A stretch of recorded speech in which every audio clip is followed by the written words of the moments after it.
Lag BaOmer. Lag BaOmer, c'est un jour fascinant. C'est une fête qui ne fait pas partie des fêtes bibliques comme Pessah ou Shavuot, ni même comme des fêtes rabbiniques classiques comme Hanouka ou Purim. Lag BaOmer n'est pas non plus mentionné dans la Mishnah ou la Gemara, contrairement à Tou Bishvat ou à Tou B'Av, et pourtant, Lag BaOmer, c'est un jour de joie qui est mentionné dans le Shulchan Aruch, le livre des lois. Le premier à parler de Lag BaOmer comme d'un jour de réjouissance est le Meiri.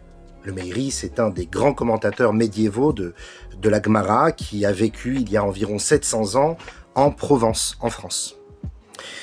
Dans le traité Yevamot 62b, le Meiri écrit « Une tradition nous est parvenue des Géonim que le jour du 33e jour de l'Omer, l'épidémie des élèves de Rabbi Akiva a cessé, et on ne jeûne pas ce jour-là. » Le Shulchan Aruch, Siman 493, rapporte cela, et en précisant qu'on ne se marie pas, et qu'on ne se coupe pas les cheveux jusqu'à Lag BaOmer, car on dit que c'est alors que les élèves de Rabbi Akiva ont cessé de mourir.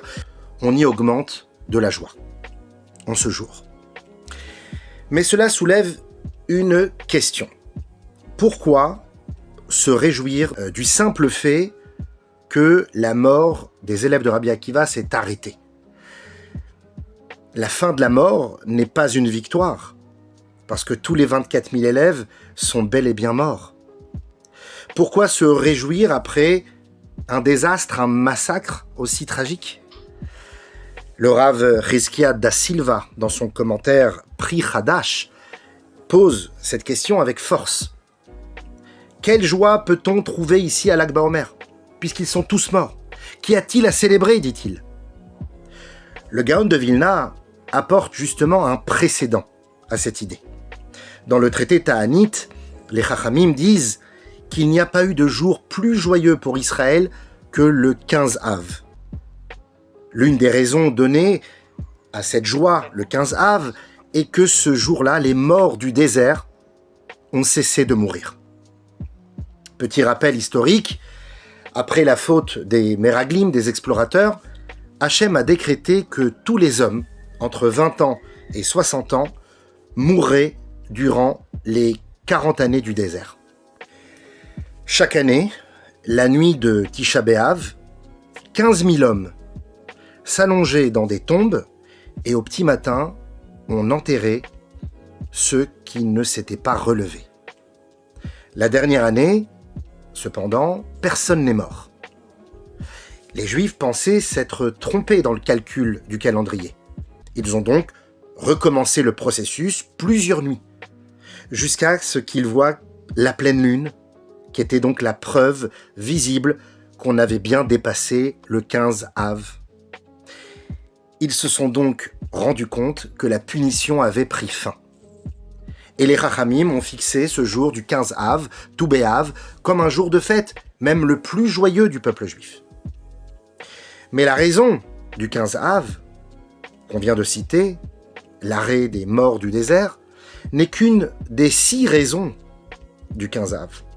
Alors que pour Lag BaOmer, la seule et unique cause de joie semble être cette interruption des décès uniquement. Et donc la question se pose encore une fois. Est-ce vraiment suffisant pour instituer une célébration? Une célébration qui traverse les âges, que l'on connaît toutes et tous depuis qu'on est enfant. Lag BaOmer, une fête magnifique par excellence. Pour répondre à cette question, c'est là que le Chida, Rabbi Chaim Yosef David Azoulay, offre un éclairage puissant qui sera ensuite magnifiquement repris par le Rabbi Lubavitch. Le Chida explique que la joie de Lag BaOmer ne vient pas seulement du fait que l'épidémie s'est arrêtée, mais surtout de ce qui a suivi la fin de cette épidémie. La renaissance du monde de la Torah grâce aux efforts héroïques de Rabbi Akiva. Dans le traité Yevamot, Rabbi Akiva témoigne « J'ai eu des élèves dans ma jeunesse. J'en ai eu aussi dans ma vieillesse, car on ne sait jamais quelle récolte portera ses fruits. Donc il a eu toutes sortes d'élèves, tout au long de sa vie. La Gemara poursuit, après la mort de ces 24 000 élèves, le monde était déserté, jusqu'à ce que Rabbi Akiva se rende vers les sages du Sud et enseigne à 5 nouveaux élèves, 5 nouveaux disciples, Rabbi Meir, Rabbi Yehuda, Rabbi Yossi, Rabbi Elazar ben Shamoua et enfin Rabbi Shimon bar Yochai. Ce sont eux qui ont rétabli la Torah dans le peuple juif. Autrement dit, Rabbi Akiva ne s'est pas effondré.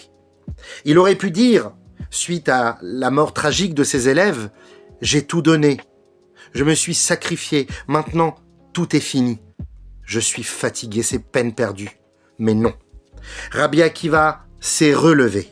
Il a recommencé, il a semé à nouveau. Et de ses 5 disciples est née toute la Torah orale que nous avons aujourd'hui. Le Chida, écrit dans Tov Ayin, Siman 18, on se réjouit à Lag BaOmer car c'est ce jour-là que la Torah a recommencé à revenir. Par l'enseignement de Rabbi Meir, Rabbi Yossi, Rabbi Shimon, etc., Lag BaOmer est donc la fête de la transmission, ou plutôt de la retransmission, de l'éducation et du renouveau.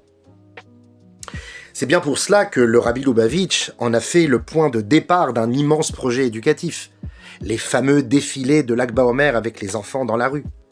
Car ce jour-là, nous célébrons la mission éternelle du peuple juif. Éduquer, encore éduquer, ne jamais baisser les bras, transmettre. Le Rabbi disait que les autres nations du monde bâtissent des pyramides, des stades, des monuments, des théâtres. Nous, notre œuvre, ce sont les enfants. Veshinantam levanecha.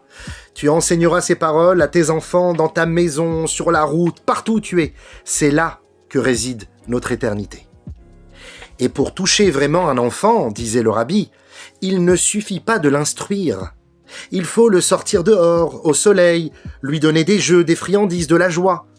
Le plus grand souvenir qu'un enfant gardera de son judaïsme, ce ne sont pas toujours les cours, mais la chaleur, la lumière, le sourire d'un défilé de Lag BaOmer.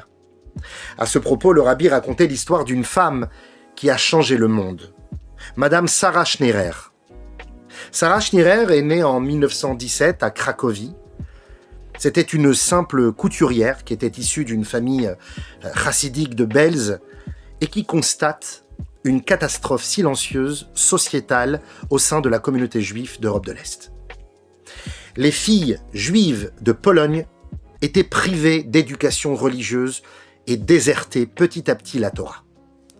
Les garçons, eux, certes, vont à la yeshiva, mais qu'en est-il des filles ? Les filles fréquentent les écoles laïques et se détachent de leurs racines, disait-elle. Cela rappelle un petit peu l'idéologie de Pharaon, de mettre à mort les garçons, mais de faire vivre les filles. Faire vivre les filles à la mode égyptienne, pour assimiler le peuple juif. Sarah Schneerer écrit dans son journal, je la cite, « Les hommes vont chez les Rebez, à Gour, à Belz, à Bobov, et nous, les femmes, restons à la maison, vides, sans but. Les mères, les grands-mères pleurent à la synagogue, mais les jeunes filles les regardent avec mépris. » Et Sarah Schneerer conclut, « Ce que la Torah ne donne pas à nos filles, elles le chercheront chez Shakespeare et Tolstoï. » Alors elle décide enfin d'agir, et elle fonde une école pour filles, surnommée le Bet Yaakov. Son frère, qui était inquiet de cette révolution, l'emmène voir le rabbi de Belz pour qu'il l'en dissuade, mais au contraire, le rabbi va l'encourager, et elle commence avec 7 élèves dans sa petite boutique. 10 ans plus tard, 265 écoles en Pologne, 38 000 élèves. Elle-même, Sarah, ne se mariera malheureusement jamais. Elle ne connaîtra pas la maternité biologique. Elle mourra jeune à 52 ans. Mais elle aura enfanté un autre enfant. Cet enfant, c'est une révolution. Elle aura enfanté des générations entières de femmes juives éduquées, fortes et rayonnante. Les écoles juives pour filles, tout au long de l'histoire jusqu'aujourd'hui, doivent une fière chandelle à Sarah Schnerer. Voilà ce qu'est la puissance de l'éducation. Voilà pourquoi Lag BaOmer est une fête.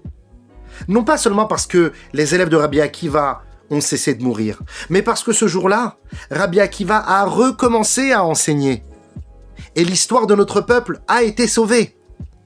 Le rabbi concluait que, dans le Sefer Bereshit, Hachem dit « Naase Adam Betzalmenu Kidmutenu » Hachem dit « Faisons l'homme à notre image ». Mais à qui parle Dieu? Il est seul à ce moment dans l'univers. En réalité, dit le Midrash, Akadosh Baruch Hu parle aux éducateurs de toutes les générations. Car créer un homme ou une femme, ce n'est pas seulement un acte divin, c'est une œuvre partagée. Dieu donne la matière, le corps, mais le parent et le maître donnent la forme, le sens, la vision, et remplit la Neshama de Dieu. Alors, en ce jour de Lag BaOmer, nous lançons cet appel. Venez et faisons ensemble un juif à notre image. Transmettons, éduquons, allumons des feux de Torah dans les cœurs de nos enfants. Marchons ensemble vers la délivrance finale, joyeux, confiants, unis. Je terminerai avec une jolie histoire. Un scientifique travaillait dans son laboratoire quand son petit garçon de 7 ans est venu le déranger. Pour l'occuper, le papa lui déchire une carte du monde en petits morceaux et dit à son fils « Voilà un puzzle, mon chéri. Essaie de reconstruire le monde. » Il pense que cela va prendre plusieurs heures. Mais au bout de 30 minutes, l'enfant revient avec le monde parfaitement reconstitué. Le père est stupéfait et demande à son fils « Mais comment as-tu fait, mon chéri ?» Et le petit répond « Papa, c'est vrai, je ne connais rien au monde. Je ne savais même pas par où commencer. Mais au dos de la carte que tu m'as donnée, il y avait l'image d'un homme. Alors j'ai reconstruit l'homme. Et quand j'ai réussi à assembler l'homme, le monde s'est remis en place tout seul. »